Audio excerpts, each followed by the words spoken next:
విశ్వాసపాత్రుడు. అనగనగా ఒక దేశంలో ఒక రాజకుమారుడు ఉండేవాడు. అతను అపార ధనవంతుడేగాక గొప్ప దాత కూడాను. ప్రతి ఉదయం అతని భవనం ముందు అడుక్కు తినే జనం వేలకు వేలకు పైగా అతని నుంచి ధర్మం పొందేవారు. నగరంలోని గొప్పవారంతా అతని వెంట విందులు ఆరగించి అతన్ని స్తోత్రం చేసేవారు. రాజకుమారుడికి పెళ్లి కాలేదు. భార్య కుటుంబం లేకపోయినా అతనికి ప్రజలందరూ తన కుటుంబమే అనిపించేది. ప్రతి ఉదయము బిచ్చగాళ్ళు తన వద్ద దానాలు గ్రహించి, మహారాజు గారు 1000 ఏళ్ళు వర్ధిల్లాలి, తమరి కోసం సముద్రంలో దూకమన్నా దూకుతాం అనేవారు.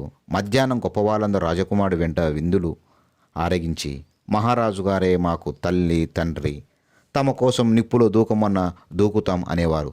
ఈ పొగడ్తలని వింటూ ఉంటే రాజకుమారుడికి పరమానందం కలిగి తనకు ఏ లోటు లేనట్టుగా తోచేది. ఇలా ఉండగా ఒకనాడు ఒక యువకుడు రాజకుమారుడి వద్దకు వచ్చి, మహారాజా, తమరు ధర్మదాతలని విని ఒక పెద్ద సహాయం కోరి వచ్చాను. నేను అభాగ్యుణ్ణి, అష్ట కష్టాలు పడి ఈ మధ్యనే పెళ్లి చేసుకుంటే నా భార్య చనిపోయింది. ఆమె అంత్యక్రియలకు గాను 10 వరహాలు ఇప్పించారంటే ఆ పని ముగించుకొని వచ్చి జీతభత్యం లేకుండా మీ నౌకరుగా జీవిస్తాను అని వేడుకున్నాడు. 10 వరహాలకైనా పెద్ద సహాయం అంటున్నావు, 100 వరహాలు ఇస్తాను. నీ భార్య అంత్యక్రియలు శాస్త్రోక్తంగా జరిపించి పేద సాధలకు అన్నదానం చేసిరా, నిన్ను నా నౌకరుగా పెట్టుకుంటాను, జీతం కూడా ఇస్తాను అన్నాడు ఆ రాజకుమారుడు. యువకుడు 2 రోజుల అనంతరం రాజకుమారుడి వద్దకు వచ్చి పరిచారకుడిగా ప్రవేశించాడు. జీతం అడగమంటే, మహారాజా, నాకు ప్రపంచంలో ఎవరూ లేరు, ఎప్పుడైనా డబ్బు కావాల్సి అనిపిస్తే నేనే తీసుకుంటానండి అని అన్నాడు. రాజకుమారుడు తన పరిచారకుని ఒత్తిడి చేయలేక వాడికి ఇంటి పెత్తనమంతా అప్పగించి ఊరుకున్నాడు. కొద్ది రోజులు గడిచాయి. ఒకనాడు పరిచారకుడు రాజకుమారుడు వద్దకు వచ్చి, మహారాజా, తమరు డబ్బును మంచినీరులాగా ఖర్చు పెట్టేస్తున్నారు. బిచ్చగాళ్ళకిచ్చే దాన ధర్మాలు, గొప్పవాళ్ళకిచ్చే విందులు తగ్గిస్తే బాగుంటుంది. ఇలా ఖర్చు చేస్తూ పోతే కొండలు కూడా తరిగిపోతాయి. ఇది కాస్త అయిపోయాక ఏం చేస్తారు? తమకు ఎలా గడుస్తుంది అని హితబోధ చేశాడు.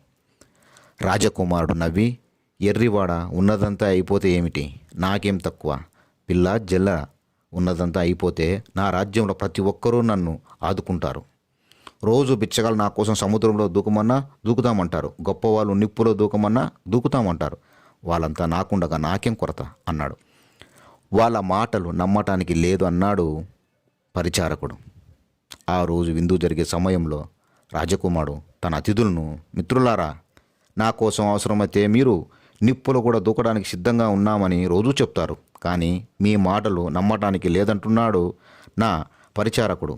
మీ సమాధానం ఏమిటి అని ప్రశ్నించాడు అతిథులందరినీ. ఆగ్రహం వచ్చింది వాళ్ళందరికీ. గూడ పలుకున్నట్లుగా, మీ పరిచారకుడు వట్టి దొంగ వెధవ, వాడు తమరిని నిలువుగా దోచేస్తున్నాడు, నమ్మటానికి వీలు లేని వాడు అని కేకలు పెట్టారు. రాజకుమారుడు తన పరిచారకుని పిలిపించి, నువ్వు నా సొత్తంతా కాజేస్తున్నావు అంటగా అని అడిగారు.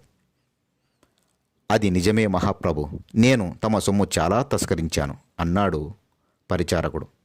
ఛీ, నీ ముఖం నాకు చూపకు, తక్షణం నా ఇండ్లు విడిచి వెళ్ళిపో అన్నాడు రాజకుమారుడు తన పరిచారకునితో.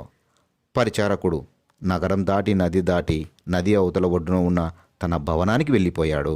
రాజకుమారుడు దగ్గర దొంగలించిన బంగారంతోనే వాడు ఆ భవనాన్ని కొంతకాలం క్రితం కొన్నాడు. తర్వాత 1 సంవత్సరం పాటు రాజకుమారుడు తన పాత అలవాటు తప్పకుండా పేదలకు దాన ధర్మాలు, గొప్పవాళ్లకు విందులు చేస్తూ కాలక్షేపం చేశాక అతని ఖజానా కాస్త ఖాళీ అయిపోయింది. అందులో చిల్లిగవ్వ కూడా లేదు. ఇంక నుంచి తన ప్రజలే తనను పోషించగలుగుతారని అతను పూర్తిగా నమ్మారు. అతను గొప్పవాళ్లకు ఆఖరు విందు చేస్తూ, మిత్రులారా, ఇదే నేను మీకు చేసే తుది విందు, ఇంకా నా దగ్గర చిల్లిగవ్వ లేదు. ఇంతకాలం మీరు నా కోసం అగ్నిలో దూకుతామన్నారు కనుక రేపటి నుంచి నా పోషణ భారం మీరు వహిస్తారని అనుకుంటున్నాను అన్నాడు. అతిథులు ముఖాలు మార్చుకుంటూ ఒకరినొకరు చూసుకొని, మహారాజా, మీరు సొమ్మంతా దాన ధర్మాలు చేసి తగలవేశారు. మీ సొత్తంతో బిచ్చగాళ్లకు దారపోసి మీకు ఈ తరుణంలో సహాయపడాల్సింది బిచ్చగాళ్లే కానీ మేము కాదు. అన్నారు. ఆ తర్వాత వారు రాజకుమారుడికైనా చూడకుండా తమలో తాము మాట్లాడుకోగలిసాగారు. రాజకుమారుడు మొదట తన చెవులు తానే నమ్మలేకపోయారు. ఈ గొప్ప వాళ్ళంతా తనను వంచారని తెలుసుకున్నాడు.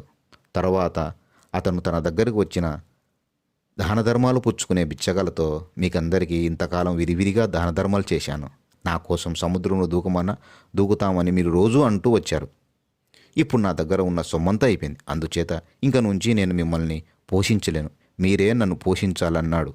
మహారాజా, మీరు రోజు వాళ్ళందరికీ చేరదీసి విందులు చేస్తే సొమ్మంతా అయిపోక ఏం చేస్తుంది? మిమ్మల్ని పోషించగలిగిన వాళ్ళు పోషించలేకపోతే మీరు కూడా మాతో పాటు ముష్టెత్తుకోవాల్సిందే అన్నారు బిచ్చగాళ్ళు. రాజకుమారుడు 2 విధాలా చెడి తన్ను కలవారు లేనివారు కూడా మోసగించినందుకు విచారంలో కుంగిపోయి ఉండగా గుర్రం మీద సవారై పాత పరిచారకుడు వచ్చాడు. మహారాజా, నేను అన్నంత అయినట్టుందే ఉంది. ఇలా జరుగుతుందని తెలిసే నాకు సాధ్యపడినంత వరకు తమ సొమ్ము నది అవతల కోటలో భద్రం చేశాను. ఈ జనాన్ని భవనాన్ని విడిచిపెట్టి అక్కడ సుఖంగా జీవితాంతం ఉండండి అని పదండని ఆ పరిచారకుడు రాజకుమారిని తన భవనానికి తీసుకుపోయాడు. ఆ తర్వాత ఆ ఇద్దరు తగిన భార్యలను పెళ్లాడి అన్నా తమ్ముళ్లాగా సుఖంగా జీవించారు.